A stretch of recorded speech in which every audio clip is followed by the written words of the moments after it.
नाज़रीन, कायनात अली सिंध जी मशहूर फ़नकार वान मां हिकु अहम आवाज़ है जेका पंहिंजे ॻाइण जी महारत सां सिंधी मौसीक़ी में नओं इनक़लाब आणण में कामयाब थी आहे। हुन जो आवाज़ केतिरनि ई दिलनि में हिकु ख़ासि मक़ाम रखे थो ऐं संदसि गीतनि सिंधी म्यूज़िक जी दुनिया में हिकु नओं रुख़ ॾिनो आहे। कायनात अली खे बचपन खां ई खेसि मौसीक़ी में घणो शौक़ु हो। संदसि ख़ानदान में मौसीक़ी ऐं फ़न सां ताल्लुक़ रखण सबबि हूअ नंढी उमिरि में ई ॻाइण में दिलचस्पी रखंदी हुई।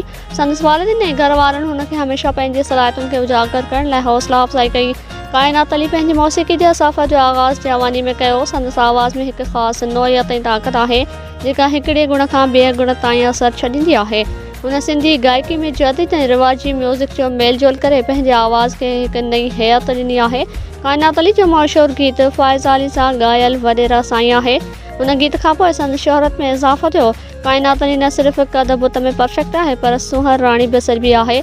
संदसि जो आवाज़ ऐं अंदाज़ में निरालो आहे। कायनात अली हिन वक़्तु मुख़्तलिफ़ ॿोलियुनि में गीत ॻाए रही आहे जेके सोशल मीडिया ते घणा पसंदि कया वञनि था।